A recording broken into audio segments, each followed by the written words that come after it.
Women's Royal Rumble. Fantastic idea, but the segment sucked. I'm sorry. I hate it. I know I'm going to make a few people upset, but I'm about to get into that. If you haven't already, feel free to hit that subscribe button, hit that notification bell to be notified of every video that I make. Alright, the first ever, I really like to say that many times, but the first ever Women's Royal Rumble has been announced. It would take place at this year's Royal Rumble. Where else would it take place? But getting back to it, look, it's a good idea, but there's many problems that I have with this. First, I'm gonna get into the greater problem that I have with it, but right now I'm gonna stay focused on the segment. All right, for the segment itself, Stephanie McMahon is there. You know, she shows up in the limo shot. Just as an aside, they need to stop doing the limo shot unless it's Vince. If you're gonna do the limo shot, it only has to be Vince, or else, you know, people will get let down. But that's beside the point. We have a tag match that breaks down, and of course, Stephanie comes out. She makes the announcement that we're gonna have the first ever Women's Royal Rumble match. And look, okay, Absolution is in the ring. We have Nia Jax in the ring, the Champs in the ring, Bliss, all of them is in the ring, and they have been in this blood feud for I don't know how many weeks now. When did Absolution officially debut? I'm trying to remember. I can't remember, but they've been around ever since they've been around. They've been beating the crap out of the roster.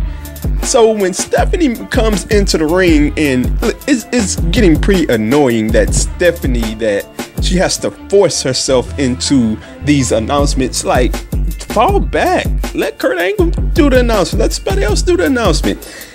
But here's the thing that took me off. And I tried to rewatch this and give it a fair chance, but it just strengthened the way I felt. Once Stephanie announced that it would be the first ever Royal Rumble women's match, we have Absolution in the ring, and they are yesing and celebrating and hugging with the others. And like, look, I get it. It's supposed to be, the moment is supposed to be bigger than anything, but Absolution has been jumping and beating down people. This does nothing for their credibility as a heel stable. Like, you can't have them for all of these weeks come into the roster and destroy it and then celebrate a moment. Like, how are they supposed to now go back and next week, how are we supposed to get this build off after, like, they just hugged and high-fived? And I hated it. Like, at the least, here's what they should have done. Could have had a segment where Absolution came down and beat up the entire women's roster. Stephanie comes down and says the women's roster is going to get their revenge on them because you three are going to be put into the first ever Women's Royal Rumble match. The rest of the roster comes down, beats down Absolution, celebrates the announcement, celebrates the moment, and that would have been entirely better than what we got. So I just don't get it. Like, I understand. I'm the one that's all about, you know, kayfabe and all of that, but I can overlook that to a sense, but not to the point where they are all in the ring on a wrestling program, and in this wrestling program they are beating each other down and then they're celebrating. Like, no. And that's just probably the old school wrestling fan in me talking, but like, you gotta understand it. If you have an opposing viewpoint to me, you gotta understand it like this. Let's say, okay, War Games. Let's say WWE brought back brought back War Games for WWE programming, and we had the Shield versus the Bar and who else? The Bar and Samoa Joe. There you go. The Bar and Samoa Joe. We had Triple H come down. You know, the Shield and the Bar and Samoa Joe fighting.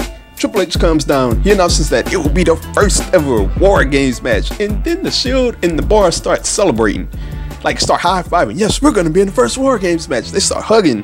Like, no, That would be utterly ridiculous. And that's what happened on Raw. That was utterly ridiculous. Now, it's a fantastic moment. Sure, I'm looking forward to the match. I don't know how. I mean, when you have 2 Royal Rumbles, it's a question of, does it dilute only having one? You know, that tradition of having that one Royal Rumble match, does it dilute it? I don't know if I can say that yet. Maybe I need to see the build going forward. And that's another thing.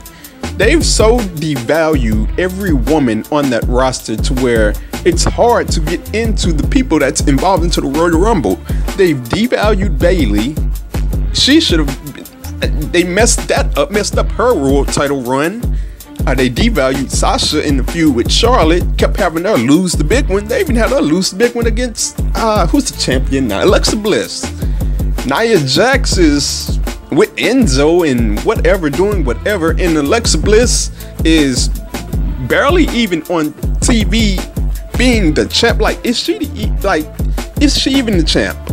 Because it's like Absolution has been wrecking shop, and Alexa Bliss has barely been anywhere as your champion, your conquering champion. And Asuka, she's going in 50-50 matches with Alicia Fox. So the whole thing, it's a headache. But look, to be honest, I'm proud of the WWE Women's roster. They have a talent. You have a roster chock full of excellent talent. Although they get underutilized and their storylines are lazy, well, traditionally has been lazy up to this point. I hope everything goes well, but I'm having a tough time getting into it. But I will be checking out the build going forward and what they can do going forward to get me interested. I will be checking it out.